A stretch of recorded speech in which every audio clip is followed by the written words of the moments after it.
영광의 하나님을 뵙는 복된 주일 예배 자리에 나오신 성도 여러분을 환영합니다. 오늘은 4월 첫 번째 주일로서 2000년 전 예수님께서 예루살렘의 성에 입성하신 날을 기념하는 종려 주일입니다. 오늘에 이어서 이제 내일부터는 고난주간이 시작될 것이고, 그리고 다음 주일에는 부활주일 예배로 저희들이 드리게 됩니다.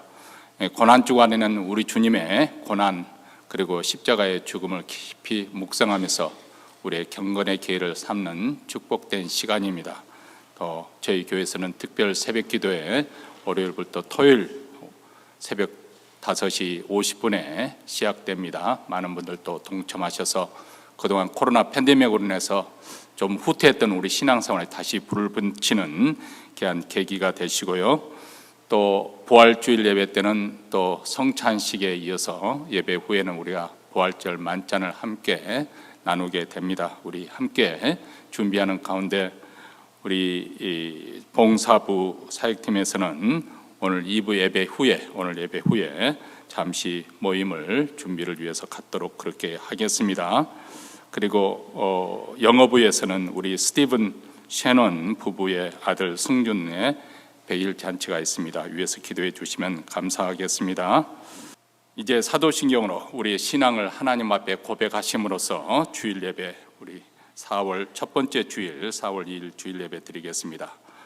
전능하사 천지를 만드신 하나님 아버지를 내가 믿사오며 그의 아들 우리 주 예수 그리스도를 믿사오니 이는 성령으로 잉태하사 동정녀 마리아에게 나시고 본디오 빌라도에게 고난을 받으사 십자가에 못 박혀 죽으시고 장사한 지 사흘 만에 죽은 자 가운데서 다시 살아나시며 하늘에 오르사 전능하신 하나님 우편에 앉아 계시다가 저리로서 산 자와 죽은 자를 심판하러 오시리라.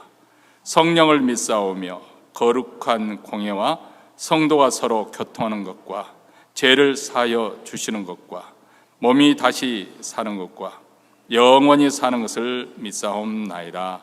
아멘. 다 함께 일어나셔서 찬송가 35장 우리 하나님을 찬송하겠습니다.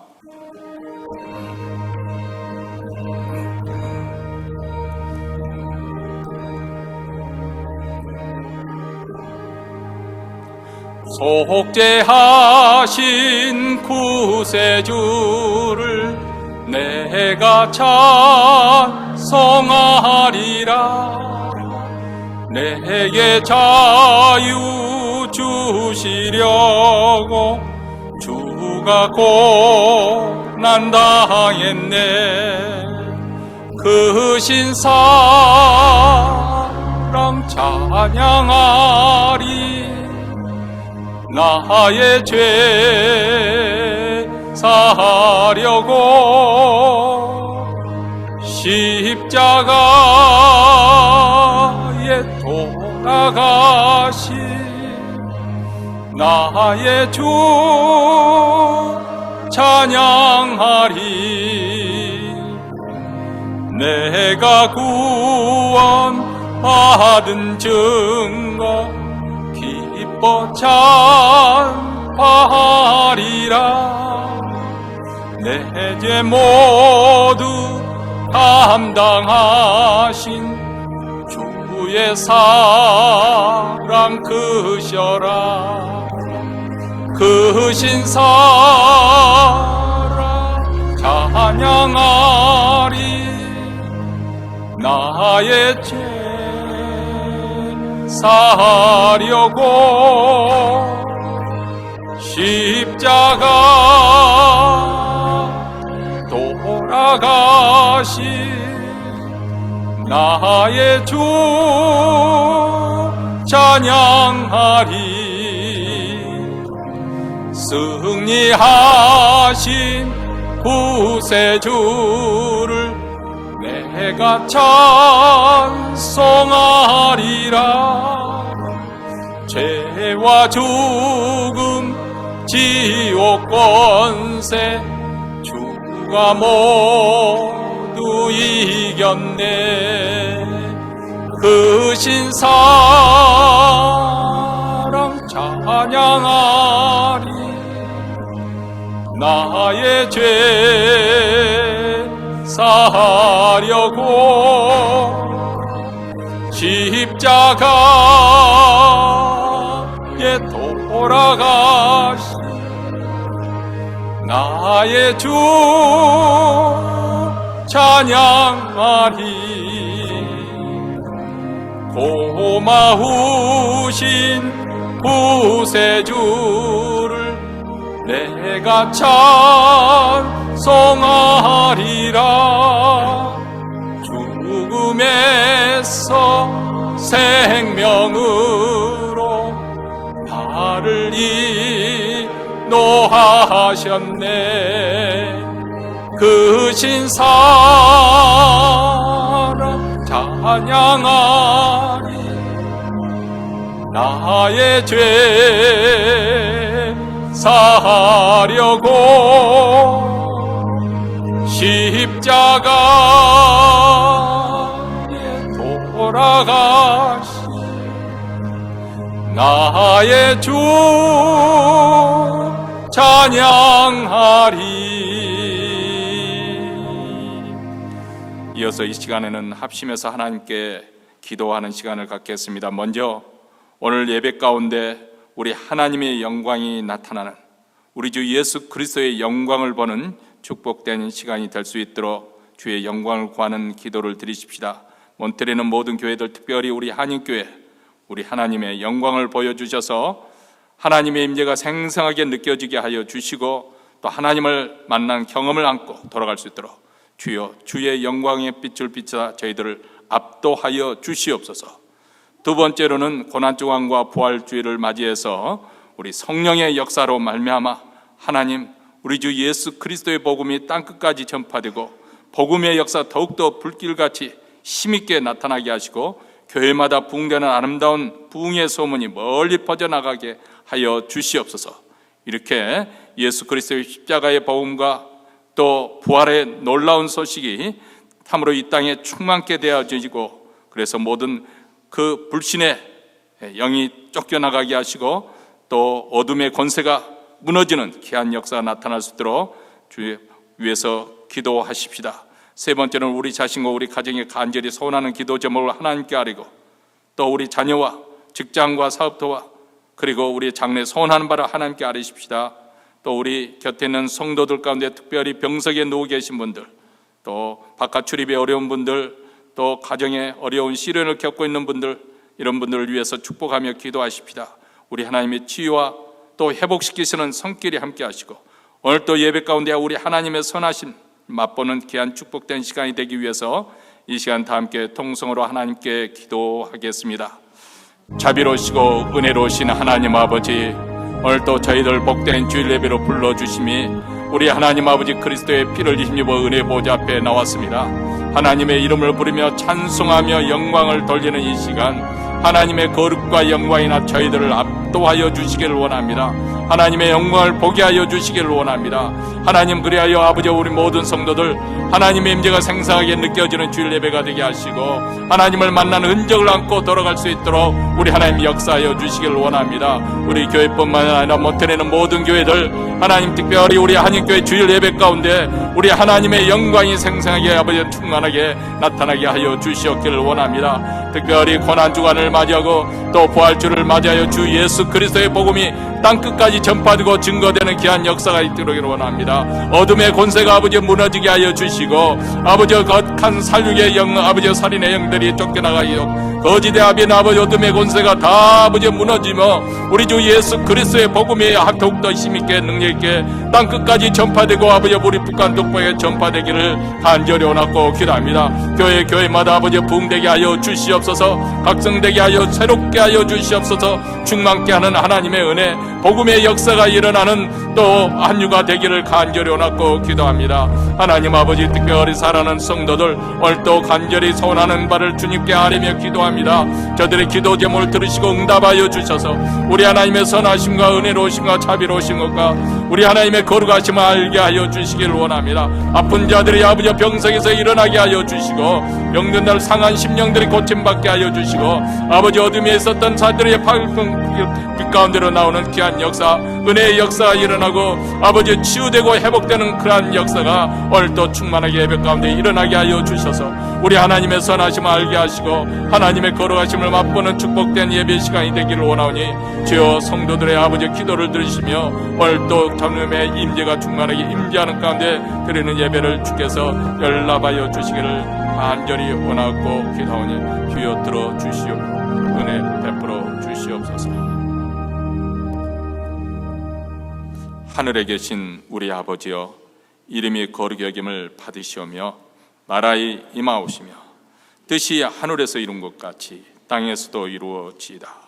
오늘날 우리에게 일용할 양식을 주옵시고, 우리가 우리에게 죄진 자를 사하여 준 것 같이 우리 죄를 사하여 주옵시고, 우리를 시험에 들게 하지 마옵시고 다만 악에서 구하옵소서. 대개 나라와 권세와 영광이 아버지께 영원히 싸움나이다. 아멘. 하나님 말씀은 이사야서 53장 1절로부터 9절 말씀입니다. 우리 다 같이 한 목소리를 읽겠습니다. 우리의 전한 것을 누가 믿었느뇨? 여호와의 팔이 누구에게 나타났느뇨? 그는 주 앞에서 자라나기를 연한 순 같고 마른 땅에서 나온 줄기 같아서 고운 모양도 없고 풍채도 없은즉 우리의 보기에 흠모할 만한 아름다운 것이 없도다. 그는 멸시를 받아서 사람에게 실어버린 바 되었으며 강고를 많이 겪었으며 질고를 아는 자라. 마치 사람들에게 얼굴을 가리우고 보지 않음을 받은 자같이 멸시를 당하였고 우리도 그를 귀히 여기지 아니하였도다. 그는 실로 우리의 질고를 지고 우리의 슬픔을 당하였거늘 우리는 생각하기를 그는 징벌을 받아서 하나님에게 맞으며 고난을 당한다 하였노라. 그가 찔림은 우리의 허물을 인하며 그가 상함은 우리의 죄악을 인함이라. 그가 징계를 받음으로 우리가 평화를 누리고 그가 채찍에 맞음으로 우리가 나음을 입었도다. 우리는 다 양 같아서 그릇 행하여 각기 제 길로 갔거늘 여호와께서는 우리 무리의 죄악을 그에게 담당시키셨도다. 그가 곤욕을 당하여 괴로울 때도 그 입을 열지 아니하였으며 마치 도수장으로 끌려가는 어린 양과 털 꺾는 자 앞에 잠잠한 양같이 그 입을 열지 아니하였도다. 그가 곤욕과 신문을 당하고 끌려갔으니 그 세대 중에 누가 생각하기를 그가 산자의 땅에서 끊어짐은 마땅히 형벌받을 내 백성의 허물을 인함이라 하였으리요. 그는 강포를 행치 아니하였고 그 입에 괴사가 없었으나 그 무덤이 악인과 함께 되었으며 그 묘실이 부자와 함께 되었도다. 아멘. 코로나 팬데믹이 일어나기 직전에 저희 교회에서는 이스라엘 성지 순례를 갔었죠. 거기서 성지 순례하는 가운데 예루살렘에 있는 비아 돌로로사라 거기를 걷게 되었습니다. 비아 돌로로사라는 것은 라틴말 그 단어 의미 그대로 슬픔의 길, 고통의 길, 고난의 길이라는 그런 의미입니다. 예수님께서 십자가에 향해 처해지시던 날에 로마 총독 빌라도의 총독 관저하는 그 재판정, 그것을 가리켜서 플레토리움이라고 하는데 그 플레토리움에서부터 시작해서 예수님이 십자가에 향해 매달리시는 그 골고다 그 언덕까지 길을 예루살렘에는 전통적인 길이죠. 본디오 빌라도의 판결 이후에 로마 군사들은 예수님을 때리고 조롱하고 침을 뱉고 그리고 그로 하여금 십자가를 짊어지게 하고 골고다까지 끌고 갔습니다. 이 길을 비아 돌로로사라고 하는데 예수님에게는 참으로 슬픔의 길이요 고통스러운 길이었습니다. 자, 우리가 그때 순례할 때 그 길을 걷게 되었을 저 개인적으로도 참 기대하는 바가 많았습니다. 주님께서 걸어가셨던 그 십자가의 그 길을 내가 직접 걸어갈 수 있다는 것 사실 자체가 너무 신기로 감동이 되었고 그래서 그 길을 따라가면 은혜가 더 배가 할 줄 알았습니다. 그런데 실상은 그 기대한 만큼 훨씬 미치지 못했습니다. 마음에 와 닿는 그런 감동도 별로 없었고요. 아마도 제 마음의 준비가 좀 덜 됐거나 아니면 기도가 부족했거나 그래서 그랬겠다 싶습니다. 근데 한 가지 분명한 사실은 우리 사람들이 기대하는 것처럼 그 슬픔의 길 비아돌로로사가 그렇게 경건스럽고 은혜스러운 그런 분위기가 아니었다는 사실입니다.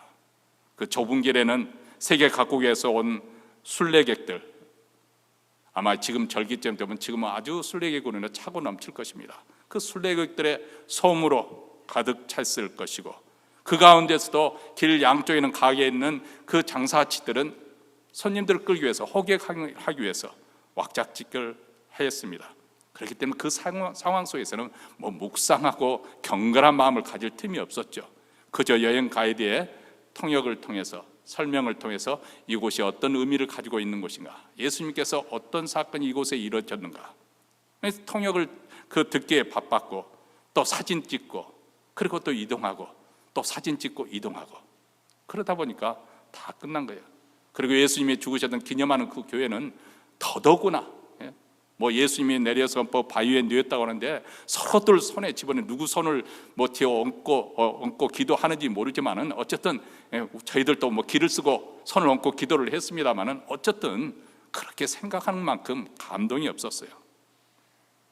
그런데 한 가지 돌이켜보면 생각해보니까 깨달은 점이 있었습니다.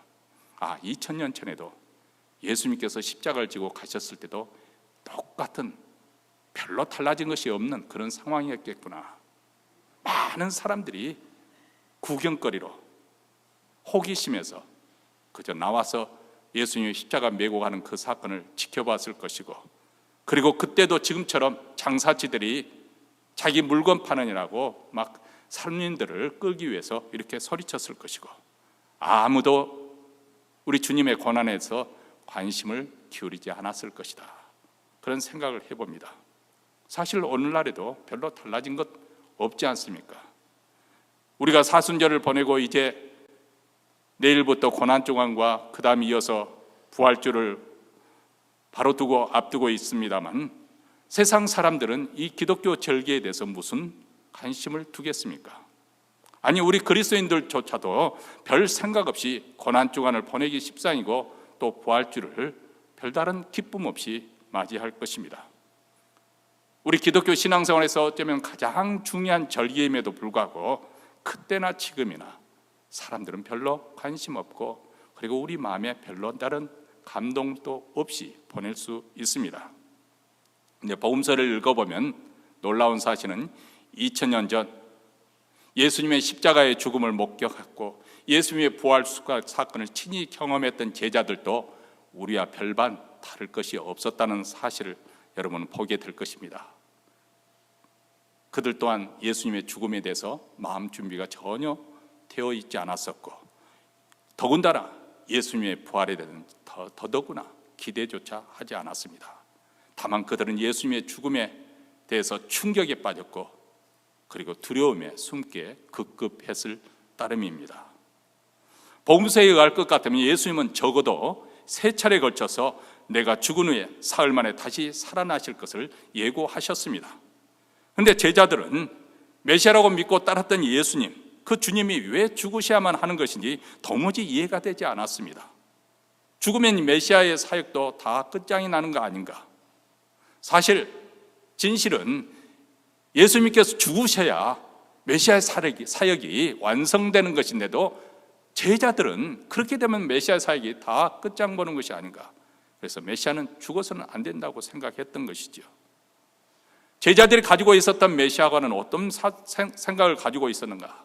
메시아로 오신 예수님께서 이적과 기적을 베풀어서 로마 군대를 쫓아버리고 무너뜨려버리고 이스라엘을 해방시켜 주시는 것.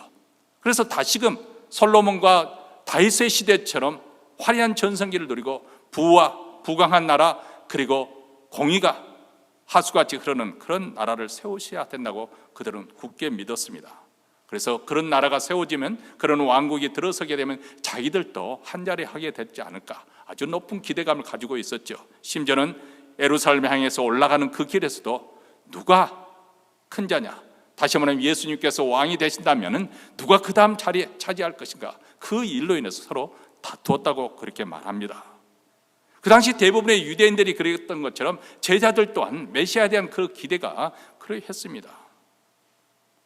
메시아에 대한 프로그램을 그들은 가지고 있었는데 그 프로그램 속에는 메시아의 죽음에 대한 그런 내용은 들어있지 않았던 것이죠. 그렇기 때문에 예수님의 죽음은 그들에게 굉장히 충격적이었던 것이겠죠. 이렇게 자기 자신들의 고정관념 그에 꽉 붙잡혀 있으니까 예수께서 이제 내가 예루살렘에 올라가서 대제사장과 장로들에서 고난을 받고 십자가에 죽을 것이고 그러나 나는 3일 만에 다시 살아날 것이다, 이 말씀을 예고하셔도 그들은 충격을 받았고 그 의미가 무엇인지 파악조차 하지 못했었고, 아니 그 의미가 무엇인지 모르면 물어봤으면 좋을 텐데 묻기조차 두려워했다. 혹시라도 그런 일이 일어날까 봐서. 심지어 베드로는 그 길을 가로막아서 주여 그러시면 안 됩니다. 그런 일이 절대로 메시아에게 일어날 수가 없습니다. 아니 그런 일이 일어나면 제가 목숨을 걸고 막도록 하겠습니다, 그랬었거든요. 그럼에도 불구하고 예수님은 정말 제자들 눈에 보기에는 정말 무력하게 체포되어서 십자가에 못 박혀 죽인 것을 그들은 두 눈으로 목격했으니, 자 이제는 모든 것이 다 끝난 거 아닙니까? 예수님의 죽음이 현실이 되었습니다. 예수님의 패배이고 실패입니다.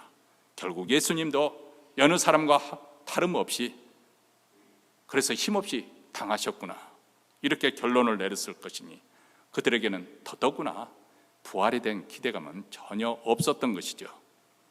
근데 여러분, 우리가 성경을 다시 돌이켜보면 우리에게 새로운 시각에서 말씀을 하고 있습니다.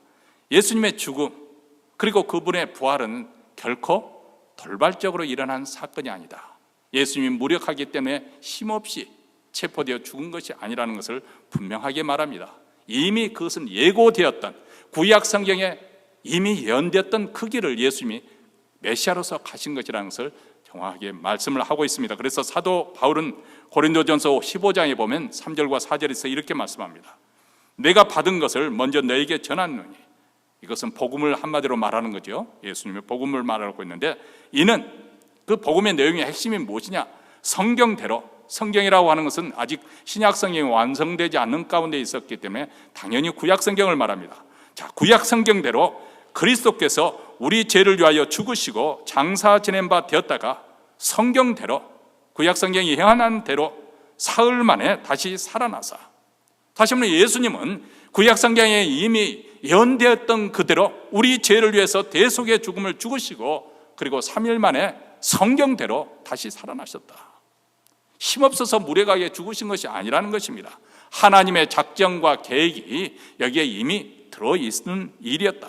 그래서 사도행전 2장 23절에도 이렇게 말합니다. 그가 하나님의 정하신 뜻과 미리 아신 대로 내어준 바 되었거늘 너희가 법 없는 자들의 손을 빌어 못 박아 죽였으나. 자, 여기 보면 사도 바울의 이중적인 그런 십자가의 의미가 있습니다. 그 유대인들, 특히 그 종교 지도자들은 악한 의도를 가지고 로마 군인들을, 로마 간원들을 힘을 입어서 십자가에 못 박아 죽였습니다. 그런데 한층 더 높은 차원에서는 그것이 바로 하나님의 작정한 뜻이었다는 거예요. 하나님의 섭리였다는 거예요. 그렇게 죽으심으로 우리 죄를 위한 대속의 죽음이 되실 수 있었다는 것입니다. 예수님의 십자가의 죽음과 부활 사건은 이미 구약 성경에 예언된 것입니다. 그것은 하나님의 예정과 섭리 속에 그렇게 되어지기로 작정된 것이라는 것입니다. 그렇기 때문에 예수님의 죽음으로 인해서 충격에 빠지고 부활을 믿지 못하던 제자들에게 부활하시는 우리 주님께서 그들을 믿지 아니함을 책망하시지 않습니까? 누가복음 24장에 보면은 가라사대 미련하고 선지자들의 말한 모든 것을 마음에 더디 믿는 자들이여 그리스도가 이런 고난을 받고 자기 영광에 들어가야 할 것이 아니냐 하고, 이에 모세와 및 모든 선지자의 글로 시작하여 모든 성경에 쓴 바 자기에 관한 것을 자세히 설명하시니라. 자, 예수님께서 부활하신 후에 여전히 부활을 믿지 아니하고 있는 제자들에게 나타나셔서 왜 예수님이 십자가에 죽으셔야만 한 것인지, 그것이 이미 구약 성경이 예언됐던 그 길로 가셨다는 것을 지금 설명하고 있다. 여전히 믿지 못하는 제자들이 또다시 나타나서 같은 장에 44절과 48절에서 이렇게 말합니다. 또 이르시되 내가 너희와 함께 있을 때 너희에게 말한 바 곧 모세의 율법과 선지자의 글과 시편의 나를 가리켜 기록된 모든 것이 이루어져야 하리라 한 말이 이것이라 하시고, 이에 저희 마음을 열어 성경을 깨닫게 하시고, 또 이르시되 이같이 그리스도가 고난을 받고 제3일에 죽은 자 가운데 살아날 것과 또 그의 이름으로 제사함을 얻게 하는 회개가 예루살렘으로부터 시작하여 온 족속에 전파될 것이 기록되었으니 너희는 이 모든 일의 증인이라. 자, 여기서 반복돼서 강조를 하고 있는 것은 뭐냐면, 여기 보면 구약 성경을 가르쳐서 그 당시 흔히 유대인들은 두 가지로 표현했습니다. 모세와 선지자의 글, 다시 모세의 오경, 창세기, 출애굽, 레위기, 민수기, 신명기, 이 모세의 오경과 나머지 선지자의 글, 이 두 가지로 뭉뚱그려서 구약 성경을 표현할 때 그냥 구약 성경이라고 말하지 않고 모세와 선지자의 글로 그렇게 말을 했거나, 아니면 모세의 오경과 선지자의 글과 그리고 지혜서인 시편, 이 세 가지로 묶어서 구약 성경을 표현했습니다.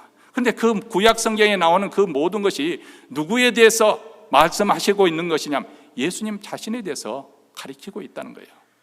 그 가운데 중요한 부분은 예수님의 예고된 죽음이, 고난과 죽음이 예고되어 있고, 그리고 3일 만에 다시 부활이 이미 예언되어 있다는 것입니다. 자, 오늘 본문이 바로 예수님의 죽음에 관해서 기록된 예언의 말씀의 한 부분입니다. 지금으로부터 2700년 전에 살았던 한 선지자, 바로 이사야 선지자입니다. 이사야 선지자는 예수님이 십자가에 못 박혀 죽으시기 전에, 예수님이 태어나기 전에 거의 한 700년, 800년 전의 시대의 사람입니다. 그런데 마치 이사야가 제자들처럼 예수님의 십자가에 처형당하는 그 장면을 자기 눈으로 생생하게 목격했던 것처럼 그렇게 오늘 본문에서는 기록하고 있습니다. 우리는 이것을 통해서 예수님의 죽음이 결코 무의미한 우발적으로 일어난 사건이 아니라 바로 하나님의 작정된 뜻이고, 이 하나님의 작정된 뜻 가운데서 어떻게 우리의 구원과 연결되었는가, 이것을 우리가 생각해 보고자 하는 것이죠. 왜냐하면 예수님의 고난 속에, 예수님의 죽음 속에는 천사들도 깜짝 놀랄 만한 하나님의 구원의 신비가 들어있기 때문에 그렇습니다. 우리는 그 신비의 비밀을 가지고 있는 거예요. 이미 그것을 받아 누리고 있는 사람들이에요. 그것이 무엇입니까? 바로 복음이에요. 우리는 그것을 당연하게, 너무나도 당연하게 생각하고 있지만은 그 당시 구약 선지자들도 그렇게 심히 보기 원했고, 천사들도 알지 미처 생각하지, 와, 하나님께서 이렇게 저들을 구원하시려고 이렇게까지 행하셨는가. 그런 하나님의 구원의 신비가 바로 이 복음 속에 담겨 있는데, 오늘 우리는 그 복음을 당연한 듯이 별로 기대감도 없이, 그래서 고난주간을 맞이해도 부활주를 맞이해도 그냥 하나의 절기로 또 한 번에 또 하나 하는 해를 이제 맞이하면서 보내는 그런 행사로 보내기 하셨습니다.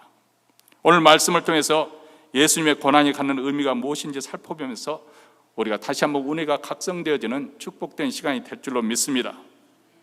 예수님은 태어날 때부터 고난의 종으로 오셨다는 것을 오늘 본문에서는 먼저 말씀합니다. 그분은 하나님의 아들로서 얼마든지 영광스럽게 이 땅에 태어나고 사람들에게 섬김과 대접을 받으면서 또 화려하게 사실 법도 하는데, 그것이 우리 인간들의 생각이지 않습니까? 지체가 높은 분일수록. 그런데 그는 억압받는 식민지의 국가에 태어났습니다. 팔레스타인 마구간 말구에서 태어났습니다. 가난한 목수 요셉의 아들로 태어나서 넉넉한 살림이 아니기 때문에 충분히 먹지도 못했을 것이고 꾸미지도 못하고 자라셨습니다. 그리고 어떻게 보면 그 정통 유대인들 입장에서는 조금 의심쩍은 한 수 낮은 것으로 보여지는 갈릴리 그 변방, 북쪽 변방인 갈릴리 나사렛 동네에서 성장하셨습니다. 아버지 요셉이 일찍 세상을 떠났기 때문에 그는 일찍부터 목수 일을 배워서 목수로 가족을, 생계를 책임지는 그런 일을 했습니다. 아무도 그를, 한간 노동자에 불과한 그를 주목할 사람은 아무도 없었습니다.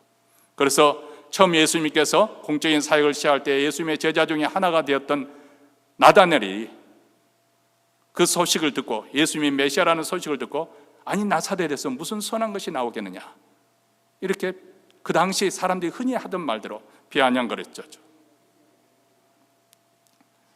여러분, 예전에 제가 동남아시아 한 국가에 선교로 갔었을 때 때마침 한국에서 온 우리 그 신학생들 있고 인수로원 교수님과 신학생들 몇 명과 같이 동행하게 동선을 같이 하게 되었습니다.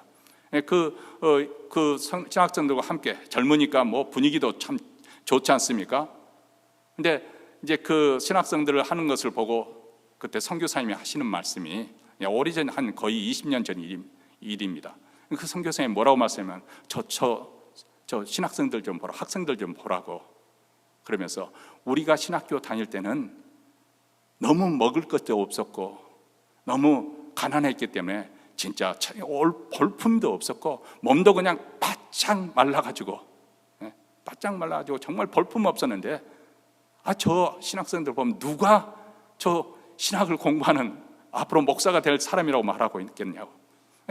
물론 그런 줄은 알았지만 그 말을 듣고 난 후에 다시 한번 딱 둘러서 보니까 그 동남아시아에 보면 사람들이 이제 대부분 한국 사람들과 좀 조금은 키도 적고 또 대부분 말라 있습니다. 더군다나 이제 더운 날씨이기 때문에 더 그렇겠죠. 더 이렇게 깡마른 데다가 또 이렇게 피부도 까무잡잡하지 않습니까? 그런데 그 가운데 보니까 아니나 다를까 뭔지 모르지만은 어디 가나 다 티가 나는 거예요. 얼굴도 그냥 뿌옇고 살도 통통해서 뿌옇고 옷도 뭐 그렇다 해서 특별하게 화려하게 입은 것은 아니지만 그래도 뭔가 모르게 벌써 그 나라 사람들과 비교해 보면 옷도 그냥 아주 자연스럽고 멋있고 그렇게 보이는 것이죠. 인도 사람들이 그렇다고 합니다. 인도 여자들이 이 하얀 피부를 굉장히 뭐 인도만 그런 것이 아니겠지만 특히 인도는 더 그것이 심하다고 해요. 왜냐하면 거기는 다민족 다원화된 아주 큰 나라잖아요. 그런데 이제 겉으로 드러나는 것 중에 하나가 뭐냐면 하얀 피부로 그 집안 출신 배경이나 그리고 신분을 말해준다는 거예요. 뭐 카스트 제도가 법적으로 철폐가 됐지만 여전히 신분 제도가 존재하고 있기 때문에 지금 실리콘밸리 거기에도 그 같은 엔지니어지만은 벌써 그 신분에 따라서 서로 교제를 하지 않습니다. 또 어디 출신이 하면 서로 교제를 하지 않아요.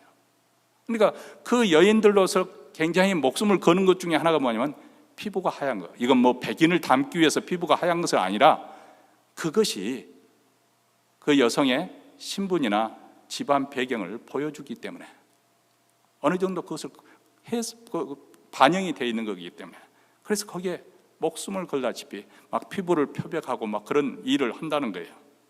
여러분 그렇잖아요. 좋은 집안 배경 안에서 조금 잘 먹고 입는 것도 보면 뭐 입는 것이 화려하게 입지는 않았어도 뭔지 모르게 좀 귀티가 나오잖아요. 기름기가 그러지 않습니까? 키도 크고 멋있고 피부도 하얗고 그러면 사람들 눈에 띄잖아요. 제가 좀 장황하게 말씀드렸지만 왜 이런 말씀을 드리면 우리 예수님은 그런 모습이 아니었다는 거예요. 정말 메마른 땅에 가뭄 들어서 메마른 땅에 간신하게 어떻게 비집고 나온 정말 보잘것없는 그런 약한 순과 같아서 전혀 사람들의 매력을 끌만한 그런 품을 가지고 있지 않았다는 거예요.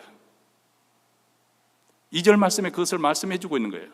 그는 주 앞에서 자라나기를 연한 순 같고 마른 땅에서 나온 뿌리 같아서 고운 모양도 없고 풍채도 없은즉 우리가 보기에 흠모할 만한 아름다운 것이 없도다. 예수님께서 유대인들에게 돌로 쳐 죽임을 당할 뻔한 그런 사건이 몇 번 있었는데 그 중에 한 번은 예수님께서 아브라함이 나의 때를 보고 기뻐했다. 내가 아브라함보다 먼저 있었다. 이 말은 나는 하나님이다 그런 뜻이랑 마찬가지거든요. 유대인들이 그것을 알아들었어요. 그래서 나중에 돌로 쳐 죽이려고 하는데 그때 유대인들이 예수님께 던지는 질문이 뭐냐면 내가 50도 채 되지 않았는데 어떻게 아브라함을 보았다고 하느냐. 무슨 말인지 이해되셨어요? 예수님이 그때 연세가 어떻게 됐어요? 30에 불과한데 다른 유대인들은 어떻게 봤어요? 50도 채 되지 않은. 기분 좋아요, 나빠요? 기분 나쁜 말이죠. 30대인데 50도 채지 않은가 50 가까이 보였던 그만큼 예수님은 아주 볼품이 없이 뭐 그렇다 해서 우리 주님이 쪼다같이 그렇게 보였다는 그런 말씀은 전혀 아닙니다. 뭔지 모르지만 사람들을 압도할 만한 그런 위엄도 있었고 그런 신성한 분위기를 가지고 계신 분은 분명합니다. 그러나 세상적인 관점에 봤을 때는 그렇게 우리가 흠모할 만한 그런 모습이 없었다는 거예요. 자, 그러면 성경에서 왜 예수님께서 그런 모습으로 오셨는가? 고린도후서 8장 9절에서 이렇게 그 해답을, 힌트를 말씀해 주고 있습니다. 우리 주 예수 그리스도의 은혜를 너희가 알거니와 부요하신 이로서, 그분은 하나님의 아들로서 온 우주의 주인이 되시는 분이신데 부요하신 이로서 누구를 위하여? 너희를 위하여 가난하게 되심은 그의 가난함으로 말미암아 너희를 부요하게 하려 하십니다. 예수님께서 하나님 아들로서 승승장구하는 그런 화려한 집안 배경을 가지고 누릴 것 다 누리는 그런 모습을 보면 사람들은 참 이상하죠. 사람들은 그런 사람 보면 괜히 머리를 숙입니다. 아부를 하려고, 아첨을 하려고 그 사람들을 추종합니다. 이게 참 비굴한 그 노예 근성이거든요. 아니, 그 사람들이 우리한테 잘해준 게 뭐 있어요? 오히려 자기들 기득권을 위해서 빼앗거나 착취하고 법을 이용해서 그들이 하는 사람들인데, 그런데 사람들은 그렇습니다. 근데 우리 주님은 가난한 자로 이 땅에 오셨다는 거예요. 얼마든지 섬김과 대접을 받아야 될 영광스럽고 화려하게 살아야 할 그분이 왜 그렇게 그 길을 택하지 않고 가난한 자로 오셨는가? 만약 그렇게 하셨다면 이 땅에 헐벗고 굶주린 수많은 사람들을 어떻게 이해하며 섬길 수가 있었겠습니까? 죄 때문에 고통을 받고 병들고 가난하게 살아가는 우리 인생들을 불쌍히 여기시서 그들의 고통과 함께하기 위해서 스스로 가난하게 되셨고 보잘것없는 자가 되셨습니다. 그래서 빌립보서 2장 6절과 7절에서는 이렇게 말씀을 하고 있습니다. 그는 근본 하나님의 본체시나 하나님과 동등됨을 취할 것으로 여기지 아니하시고 오히려 자기를 비워 종의 형체를 가지사 사람들과 같이 되셨고 사람의 모양으로 나타나셨다. 우리 죄인들의 친구가 되기 위해서 하늘의 영광을 비우고 우리 인간의 모습으로 종의 형체를 가지고 정말 천박하고 보잘것없는 우리 인생을 이해하기 위해서, 사랑하시기 위해서 하늘 영광을 버리시고 천한 몸을 입고 이 땅에 오셨다는 것입니다. 그래서 예수님은 우리가 생각하는 것처럼 메시아로서, 왕으로서 당당하게 백마를 타고 예루살렘에 입성하신 것이 아니라 나귀 새끼를 타고 평화의 왕으로 입성하신 것입니다. 두 번째로 예수님은 우리를 구원하시기 위해서 그분은 고난받으시고 죽으셨습니다. 3절에 보면 예수님은 멸시를 받아 사람들에게 버림을 받으셨다 이렇게 말합니다. 그리고 예수님 향해서 사람들이 얼굴을 가리웠다. 이 얼굴을 가리웠다 이 뜻은 이런 의미입니다. 못 볼 것을 본 것처럼 외면했다는 거예요. 그 당시 유대인들은, 그 당시 이스라엘 사람들은 문둥병자, 이 나병 환자들이나 아니면 흉악범을 보면 못 볼 것을 보는 것처럼 외면을 합니다. 예수님이 그런 취급을 받으셨다는 거예요. 왜 예수님께서 이런 수모를 당하셨는가? 4절 말씀에 그는 실로 우리의 질고를 지고 우리의 슬픔을 당하였거늘 우리의 모든 질병과 고통을 대신 짊어지고자 우리 죄로 인한 수치를 대신 뒤집어 쓰고자 그분이 사람들에게 외면을 받고 천대를 받으셨다는 거예요. 아무 죄가 없으신 분이지만 우리를 대신해서 우리의 질고를 짊어지고 형벌을 담당하셔서 슬픔을 당하셨습니다.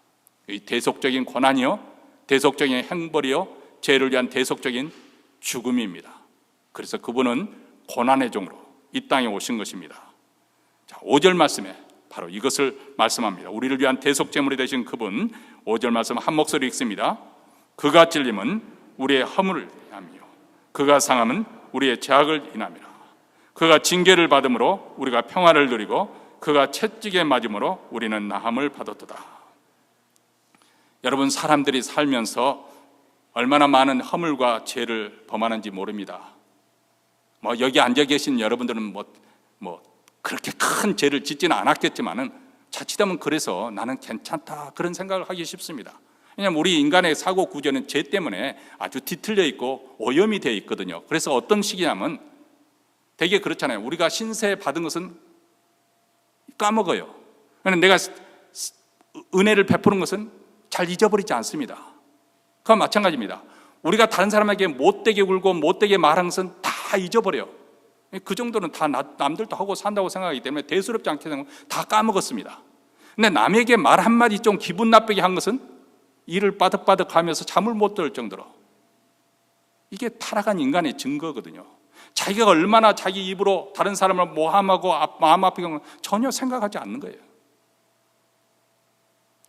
우리가 이미 지난 시간에 로마서에서 공부를 했지만 하나님을 할 때 하나님을 영화롭게도 하냐고, 감사치도 하냐고, 사람을 이나 짐승이나 버러지를 우상으로 삼아 섬기는, 돈을 하나님보다 더 사랑하고 온갖 우상을 만들어 섬기는 그런 죄, 모든 불의, 추악, 탐욕, 악의, 시기, 살인, 분쟁, 사기, 악독, 수군수군, 비방, 능욕, 교만, 자기자랑, 부모 거역, 우매, 배약, 무정한 자요, 무자비한 자라. 이것이 로마서 1장에서 인간의 지금 현재 상황을 고발하고 있는 거 아니겠습니까? 여러분, 병원에 가면 온갖 질병에 걸려서 다 온갖 병자들이 오잖아요. 그와 마찬가지로 온갖 죄, 죄 중에 태어나서 죄인이 되었고, 죄 가운데 살다 보니까 죄의 오염이 되었고, 죄의 중독이 되어서 본인이 거짓말쟁인지도 모르고 사는 것이 우리 인생 아니겠어요? 여러분, 거짓말이라는 것은 없던 이야기로 꾸며서 하는 것만 거짓말이 아닙니다. 있던 사실조차도 자기 자의적으로 해석을 해가지고 그것에 대해서 말을 보태거나 줄이는, 이것이 바로 거짓말이에요. 진리에 대해서 침묵을 지키고, 이것이 바로 거짓말입니다. 악에 대해서 한마디 말도 못하고 거들어주는 것, 이것이 바로 거짓된 삶의 증거예요. 위선과 유약이에요. 자, 그렇다면 죄로부터 자유로울 사람이 어디 있겠어요? 그래서 로마서 3장 10절에 말한 것처럼 의인은 없나니 하나도 없으며 깨닫는 자도 없고 하나님을 찾는 자도 없다. 아니, 그래도 그렇지, 하나님을 찾는 자도 없다니요? 내가 그렇게 목마르게 다 하나님을 찾았었는데요? 아니, 법 없이 사는 사람 아무개를 보세요. 그렇게 말할 사람이 있을는지 모르지만 성경에서 말씀하는 것입니다. 다 치우쳐 함께 무익하게 되어 선을 행하는 자는 없나니 하나도 없도다. 그의 목구멍은 열린 무덤이며 그 혀로는 속임을 일삼으며 그 입술로는 독사의 독이 있고 그 입에는 저주와 악독이 가득하고 그 발은 피 흘리는 데 빠른지라. 결과는 무엇입니까? 모든 사람이 죄를 범하였으며 하나님의 영광에 이르지 못한다. 아무도 하나님의 영광 가운데 나는 의롭다 하고 나올 사람, 그런 인생은 아무도 없다는 것입니다. 그래서 예수님이 대속의 죽음을 죽으신 것입니다. 그것이 절실하게 내가 죄인이라는 사실이 믿어지지 않으니까 예수님의 대속의 죽음이 별로 고맙지가 않은 거죠. 그래서 고난주간이 되어도 별로 나와 상관이 없고 예수님의 부활에 대한 기대감도 갖지 않는 것이겠죠. 어쩌면 이런 허물과 죄악 때문에 우리는 죄값을 우리는 치러야 된다면 예수님이 당하신 것처럼 우리도 채찍에 맞고 창하고 찔리고 채찍에 맞고 죽는 형벌을 당해야 마땅합니다.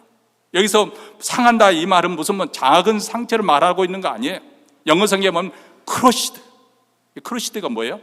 으깨어지는 것을 말합니다. 으깨어진 거.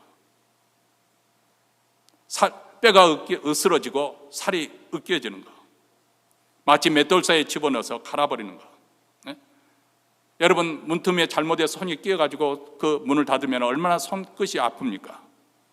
근데 예수님은 으깨어졌다는 거예요. 그래서 이사야서 52장 14절과 15절에 보면 사람들이 그분의 상하심을 보고, 그리고 왕들은 그로 말미암아서 입을 봉하게, 입을 닫을 수밖에 없다. 만왕의 왕이신 예수께서 몸이 으깨지고 터지고 온몸이 표범맥이 될 때 너무 놀라서 왕들조차도 감히 할 말을 잊고 입을 봉하게 된다. 그분이 당하신 형벌이 그렇게 무섭고 처절했던 것. 로마 군병들은 예수님 머리에 그분을 조롱하기 위해서 가시로 만든 면류관을 씌웠습니다. 근데 그 면류관이 흘러내리지 않기 위해서 어떻게 했을까요? 머리에 꽉 눌렀겠죠. 그래서 가시에 찔려서 얼굴이 피범벅이 되었겠죠. 뼈조각이나 병조각이나 납조각이 달린 그 채찍, 가죽 끝에, 그 가죽 끈 끝에 그렇게 매달아 놓고 예수님을 채찍으로 때리셨습니다. 요한복음에 할 것 같으면 적어도 2번 채찍에 맞았다는 그런 심증도 있습니다만, 어쨌든 로마 병사한테 때리는 채찍은 어떤 제한이 없었어요. 그러니까 예수님의 등은 마치 아주 그 살이 너덜너덜해지고 심지어는 등뼈가 다 훤히 드러날 정도로 그렇게 채찍에 맞으셨습니다. 그리고 양손과 양발은 대못에 박혔습니다. 십자가를 높이 세우고 그 죽음을 확인하고자 옆구리에 창으로 찔러서 물과 피를 다 쏟아지게 했습니다. 여러분, 대부분의 사형수들이 십자가에 매달려 피 흘며 죽어할 때 너무너무 고통스러운 나머지 온갖 저주와 욕설을 다 뱉으며 죽는다고 합니다. 그런데 놀랍게도 7절에 보니까 예수님은 곤욕을 당하며 괴로울 때에도 그의 입을 열지 아니하기를 마치 도수창으로 끌려가는 어린 양과 털 깎는 자 앞에 잠잠한 양같이 그의 입을 열지 아니하였다, 이렇게 말씀합니다. 정말 말도 하지 않고 침묵하셨다. 실질적으로 그렇습니다. 어렸을 때 돼지를 잡으면, 제가 시골에서 뭐 잔치가 벌어지면 돼지 잡는 장면을 몇 번 제 기억도 지금도 나는데, 그냥 돼지 목다는 소리, 멱다는 소리가 온 동네에 아주 천지를 꽥꽥 지르는 소리입니다. 그런데 양은 죽임을 당할 때 소리를 지르지 않아요. 여러분, 털 깎는 장면 이렇게 가끔 방송에도 나오지 않습니까? 보면은 그 양들이 아무 말도 비명을 지르지 않습니다. 그냥 담담히 담만 내는 거죠. 죽음을 당하도, 꿈틀꿈틀한 죽음을 당하도 소리를 지르지 않아요. 왜 주님께서 침묵하셨을까? 6절에서 이렇게 말합니다. 우리는 다 양 같아서 그릇 행하여 각기 제 갈 길로 갔거늘 여호와께서는 우리 모든 죄악을 그에게 담당시켰다. 우리의 죄와 허물을 대신 담당하시거다. 그래서 잠잠하셨다. 왜냐하면 그것이 바로 우리를 향한 하나님의 사랑이기 때문에. 여러분, 참된 사랑은 어떤 모습으로 나타납니까? 말없이 상대방의 허물과 죄를 담당하는 것입니다. 부모가 자식을 사랑하기 때문에 자식이 무슨 문제가 있어도 그 허물과 실수를 다 담당합니다. 무슨 병이 있어도, 무슨 잘못을 저질러도 그 병을 치료하는데 얼마나 많은 돈을 들여도 다 담당합니다. 무슨 수고와 고통이 따른다 하더라도 담당합니다. 왜냐하면 자식이기 때문에, 사랑하기 때문에. 예수님은 말없이 우리의 모든 죄악을 다 담당하셨습니다. 말없이 십자가를 지셨습니다. 왜냐하면 그만큼 우리를 사랑하시기 때문에, 우리를 귀하게 존귀하게 여기셨기 때문에. 예수님의 십자가는 다른 사람들을 위한 것이 아닙니다. 바로 나를 위한 것입니다. 나의 죄 때문에, 나의 허물 때문에 예수께서 십자가에 못 박히셨습니다.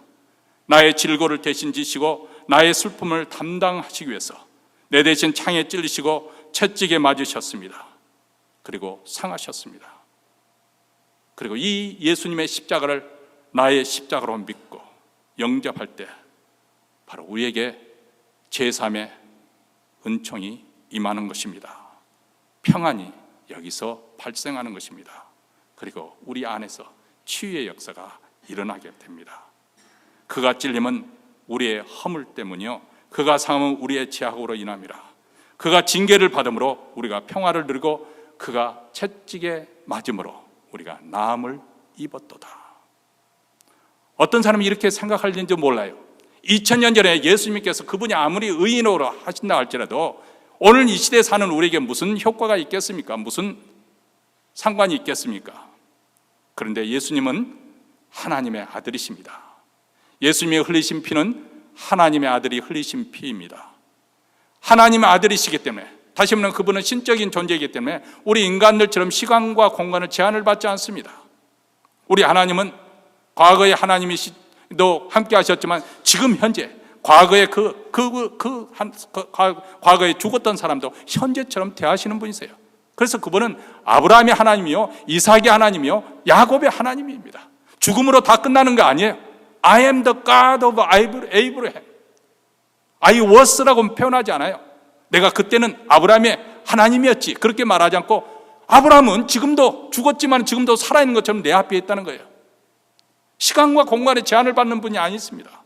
그렇기 때문에 예수님이 흘리신 그 피는 2000년 전에 그 사람들에게 효과가 발생하는 것처럼 오늘 이 시대에 사는 우리에게도 그 피가 여전히 우리의 죄를 용서하시고 오늘도 우리의 죄를 깨끗게 하는, 죄로부터 불의로부터 깨끗게 하는 그런 효과가 있는 줄 믿습니다. 이 예수님의 피를 나를 위한 피, 십자가로 믿으면, 영접하면 우리에게도 제3의 은총이, 날마다 죄로부터 건짐을 받는 그런 놀라운 역사가 일어날 것이고, 죄로 인한 상처와 그 아픔으로부터 치유되는 그런 놀라운 감격을 체험하게 될 것입니다. 마지막으로 예수님은 십자가의 고난을 통해서 정결하게 되셨습니다. 12절 말씀입니다. 그러므로 내가 그에게 존귀한 자와 함께 몫을 받게 하며 강한 자와 함께 탈취한 것을 나누게 하리니 이는 그가 자기 영혼을 버려 사망에 이르게 하며 범죄한 중에 하나로 헤아림을 받았습니다. 52장 13절에도 그렇습니다. 보라 내 종이 형통하리니 받들어 높이 들려서 지극히 존귀하게 되리라, 이렇게 말씀합니다. 하나님께서 우리 인생의 죄를 대신 현장에서 대속의 죽음을 고난을 당하신 예수님을 지극히 높으셨다는 거예요. 그래서 그분을 3일 만에 다시 살아나게 하시고 그리고 하늘 위로 승천하셔서 하나님 보좌 우편에 앉히셨습니다. 빌립보서 2장 9절과 11절에서 이렇게 말합니다. 이러함으로 하나님의 그를 지극히 높여 모든 이름 위에 뛰어난 이름을 주사 하늘에 있는 자들과 땅에 있는 자들과 땅 아래에 있는 자들로 모든 무릎을 예수의 이름에 꿇게 하시고 모든 입으로 예수 그리스도를 주라 시인하여 하나님 아버지께 영광을 돌리게 하셨느니라. 십자가의 죽음으로 끝난 것이 아니에요. 그것으로 다 끝난 것이 아니고 실패로 끝난 것이 아니라는 것이다. 하나님은 3일 만에 다시 살리셨고 지극히 높여 존귀한 자로 영광스럽게 하셨습니다. 지금도 그분은 원수들을 발등상에 둘 때까지 불갑을 왕으로서 이 세상 우주 만물을 다스리십니다. 물론 우리가 가시적으로 그것을 보지 못하지만은 그러나 믿음으로 신앙의 눈으로 볼 때 예수 그리스도 그분은 만유의 주가 되시고 만왕의 왕이 되시고 그리고 조만간에 악한 자를 심판하기 위해서 이 땅에 다시 왕 중의 왕으로 만유의 주로서 심판의 주로서 오실 것입니다. 그때는 사람들이 우리 주님이 얼마나 영광스러운 분이신지 얼마나 어미로우신 분이신지 그분이 두려워서 산들아 우리에게 덮여라 바위야 우리에게 엎어지라 하면서 어린 양 진노, 그 어린 양의 진노로부터 숨게 급급하게 될 것입니다. 그러므로 십자가는 저주가 아닙니다. 십자가는 실패가 아닙니다. 승리와 축복입니다. 십자가는 하나님의 역설적인 진리가 숨겨져 있습니다. 그래서 예수님께서 사랑하는 제자들에게 분명하게 강한 어조로 말씀하십니다. 아무든지 나를 따라오려거든 날마다 자기를 부인하고 자기 십자가를 지고 나를 좇을 것이니라. 자기 십자가를 지고. 사실 우리 모두는 다른 사람들의 일과 더 별로 얽히고 싶지 않고, 우리 현대인들이 그렇잖아요. 나도 다른 사람에게 피해 주지 않고 다른 사람이 나에게 피해 주는 거 원치 않고 뭐 다른 사람의 일에 나도 상관하지 않기 때문에 다른 사람도 나도 상관하지 않고 나만 편안하게 별 문제 없이 그렇게 살면 된다고 생각하는 것이 우리 현대인들의 꿈이고 다 그렇게 살고 있지 않습니까? 그런데 그런 삶에는 생명이 없다는 거예요. 기쁨도 없고 존귀함도 없고 부활의 영광도 없다는 것입니다. 그건 세상 사람들이 가는 길이에요. 하나님께서, 우리 주님께서 우리에게 원하시는 것은 누구든지 자기를 부인하고 자기 십자가를 지고 나를 쫓을 것이니라. 우리가 하나님의 은혜로 새 생명을 받았으니까 어떻게 그러면 우리가 살아야 될 것인가? 이 주님의 부르심에 응하며 살아야 되지 않겠어요? 자기를 부인하고 자기 십자가를 지고 주님을 따라가야 되지 않겠습니까? 그래서 아직도 죄짐에 묶여있는 사람들, 그 사람들을 그 고통을 듣고 그 신음의 소리를 들으면서 그들을 섬기는 그런 자리로 우리도 나아가야 되지 않겠습니까? 하나님께서는 그들의 짐을 대신 짊어지시고 그들과 함께 그들의 허물과 약점을 대신 담당해 주는 그런 삶을 사는 것을 기뻐하십니다. 이를 위해서 우리를 먼저 구원해 주신 거예요. 십자가의 은혜를 입혀 주신 거예요. 물론 그 길은 고난의 길이고 희생과 헌신의 길이죠. 아무도 가고 싶지 하지 않는 그런 길입니다. 그래서 우리가 고난주간과 부활주간을 다셔서 우리가 받은 은혜를 먼저 상기해야 되는 거예요. 어떤 은혜가 우리에게 임하였는가? 어떤 사랑을 우리가 받은 자인가? 그런데 그 사랑은 우리가 빚진 자가 되면은 하나님 말씀대로 사는 것이, 순종하며 사는 것이 어려운 것이 아니에요. 왜 우리가 하나님 말씀에 순종하지 못하는가? 하나님의 사랑을 믿지 못하기 때문에, 여전히 우리 마음속에 어둠이 있고 두려움이 있기 때문에, 하나님이 나를 사랑하신다는 것을, 자기 독생자를 아끼지 않고 내어주실 만큼 나를 사랑하신다면 우리가 무엇을 두려워하겠어요? 무엇을 염려하겠습니까? 독생자를 아끼자고 내어주신 하나님께서 우리에게 최고의 것을, 좋은 것을 주시지 않겠습니까? 그렇다면 우리가 주님 말씀에 기꺼이 순종할 수가 있는 것이죠. 그리고 그것이 바로 생명의 열매가 맺히는 것이고 부활의 기쁨도 있는 것이고 우리 인생이 정깃게 되는 그런 영광도 따라오는 것입니다. 이것이 바로 십자가의 비밀입니다. 우리는 이전 어느 시대보다도 아주 풍요롭고 편리한 세상, 적어도 미국에 사는 사람들, 미국 사람이다 다 그런 것은 아니겠지만은 그래도 대체적으로 미국에 사는 사람들은 그런 시대에 우리가 살고 있습니다. 아주 화려하고 먹을 것도 풍족한. 근데 눈에 보이는 이런 화려한 세상의 이면에는 죽음의 그늘이 짙게 드려져 있다는 것. 그것을 볼 수 있는 영적 분별력이 있기를 바랍니다. 사실 온 세상에는 죽음의 증상으로 가득 넘쳐 있습니다. 과학 기술 문명이 발달해서 좋은 줄만 알았는데 그것으로 인해서 대기 오염이나 물 오염이나 오존층 파괴가 심해지고 기후가 얼마나 불안정해졌습니까? 영적 도덕적 타락은 얼마나 날이 갈수록 심해지고 있습니까? 사람들이 더 잘 살게 되었다고 해서 더 좋은 사람이 되는 것이 아니라 사랑이 식어가고 아주 난폭해지고 있죠. 한 주일에 한 번씩은 몇 사람 죽는 것은 아무것도 아니에요. 이제는 어디서 안전한 곳이 어디 있어요? 어디서 총기를 들고 그냥 초등학생들까지 이렇게 살상을 해야 되는지 도무지 이해할 수가 없는 이 광기가 되는 이 미국 땅에 벌어지고 있는 일 아닙니까? 전쟁의 소문은 계속되고 있습니다. 종교적 갈등은 심화되고 인종차별이라는 다툼은 끊이지 않습니다. 자, 이 모든 것은 우리가 무엇을 의미하는지를 이것을 이해를 해야 됩니다. 이것은 뭐냐면 이 세상이 죽음의 권세 아래에 있다는 것을 보여주는 증상들이에요. 그것을 보지 못하면 우리가 신앙의 길을 우리가 눈을 뜰 수가 없는 거예요.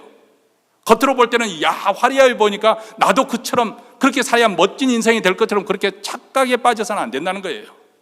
여러분, 감기에 걸리면 머리가 아프고 기침을 하게 되고 목이 따갑고 몸에 열이 나고 이런 것은 감기 증상들이에요.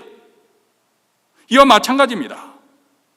이 세상이 죽음의 권세 아래에 있다는 것이 무엇으로 보여주는 것인가? 우리가 겪는 질병이나 악이나 미움이나 증오나 그리고 불의함과 부정, 가난과 굶주림, 그리고 압제, 전쟁, 미움, 증오 이런 모든 비참함, 이것은 뭐냐면 죽음의 권세, 죄의 권세 아래에 있는 그런 증상들이에요. 여기는 소망이 없는 거예요. 그런데 하나님의 아들이신 예수 그리스도 그분께서 이미 예고하신 그대로 이 땅에 오셔서 우리를 위하여 십자가에 죽으시고 3일 만에 부활하심으로 말해서 죄와 죽음의 권세에서 우리를 해방시켜 주셨습니다. 성경대로 우리 죄값을 대신 치르기 위해서 십자가에 죽으셨습니다. 그러므로 죄가 더 이상 왕노릇을 하지 못합니다. 우리는 죄의 권세로부터 자유하게 되었습니다. 예수님이 죽으시고 다시 살아나셨습니다. 죽음의 권세가 깨지신 것이죠. 그래서 사망에 무서워 벌벌 두려워 떨고 있는 우리 종노릇한 우리를 해방시켜 주신 것입니다. 이제 우리는 하나님의 생명 아래 하나님의 나라 되었습니다. 예전에는 하나님과 아무 상관이 없었어요. 우리는 외인이요 이방인이요 나그네였습니다. 하나님 주시는 복 밖에 있었습니다. 그런데 이제는 그리스도 안에서 하나님께서 화목하게 하시고 하나님의 자녀가 되게 하시고 하나님 나라를 후사로 위협을 받는 그런 축복된 하나님의 생명 아래서 그리고 평강과 기쁨 가운데 하나님의 지켜주심과 보호하심 속에서 살게 되었습니다. 얼마나 복된 습관입니까?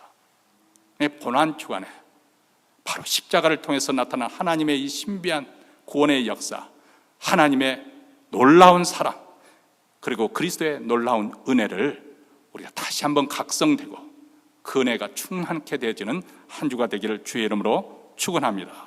기도하겠습니다.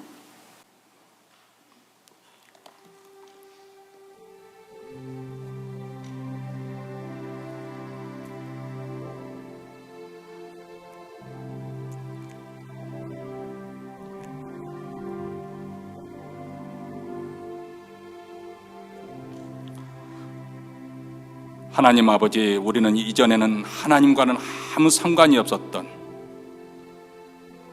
외인이요 나그네요 이방인에 불과하였으나 그리스도의 피로 말미암아 우리가 하나님과 화목해 되어지고 제사함의 은총으로 생명을 얻고 하나님의 백성이 되며 하나님 자녀로서 하나님 나라를 후사로 받는 놀라운 은총을 얻게 되었습니다. 이제 고난주간을 지나며 부활주의를 맞이하는 이 한 주 동안에 십자가에 나타나는 하나님의 사랑을 깊게 묵상함을 통해서 하나님의 사랑과 그리스도의 은혜가 다시금 새롭게 각성되어지고 체험되는 그런 시간이 되기를 원합니다. 그래서 우리 주님의 부르심을 쫓아 우리도 부르심에 따라 십자가의 길로 나아가며 그 십자가의 끝에 나타난 그 영광의 부활에 이르는 우리 모두가 되게 하여 주시옵소서. 이제 순서대로 준비한 예물을 하나님께 받습니다. 우리 주님이 만왕의 왕이시오 만유의 주가 되시며 지금도 통치하시고 그리고 불온간에 다시 오실 것을 믿는 믿음으로 받주인 주님 받아주시고 우리 주 예수 그리스도의 그 복된 소식 십자가의 복음이 땅끝까지 특별히 우리 북한 동포에까지 울려 퍼지게 하시고 주의 교회를 더욱더 말씀과 기도로 흥황하게 하시고 성도들의 심령이 주의 말씀으로 뜨거워지는 아름다운 역사가 있게 하시고 자자손손 예수 그리스도를 잘 믿는 신앙의 가문, 믿음의 가문이 되게 하여 주시옵소서. 우리 구주 예수 그리스도의 이름으로 기도하옵나이다. 아멘. 우리 다 함께 일어나셔서 찬송가 199장 가사의 의미를 생각하면서 결단하는 마음으로 부르시겠습니다.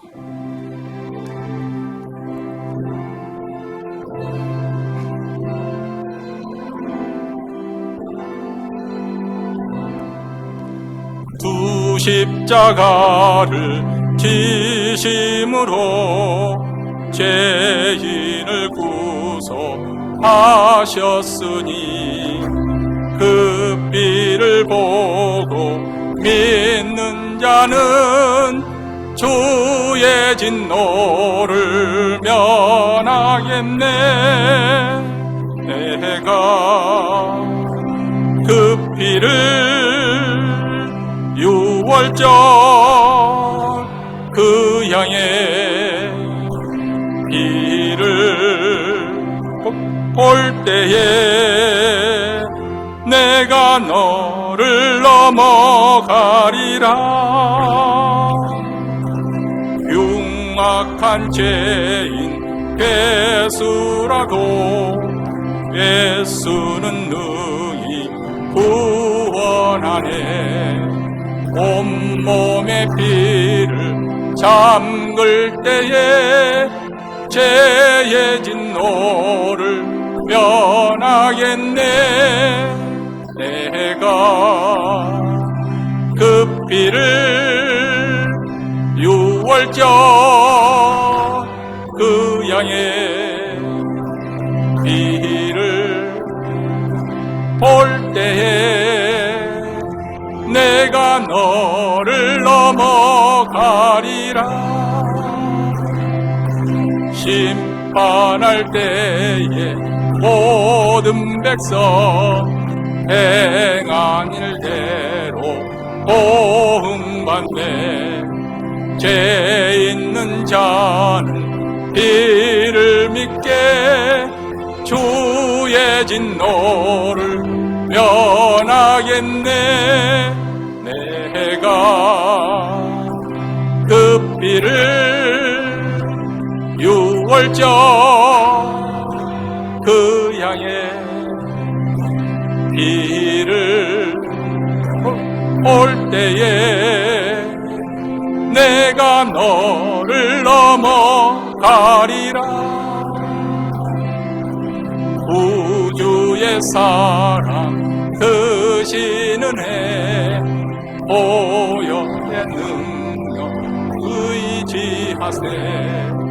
심판의 불이 내릴 때에 주의 진노를 면하겠네. 내가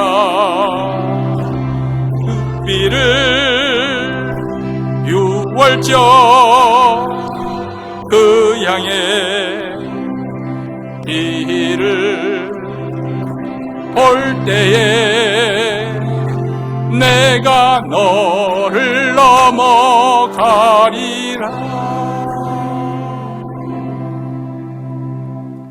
이제는 우리 구주 예수 그리스도의 은혜와 하나님 아버지의 무한하신 사랑과 성령의 교통하심이 십자가의 은혜를 다시 한번 각성하며 그 은혜 가운데 우리도 십자가의 길을 가기로 다짐하며 이 자리를 떠나는 사랑하는 주의 백성들, 그 가정과 기업과 교회 위에 영원토록 함께 있을지어다. 아멘.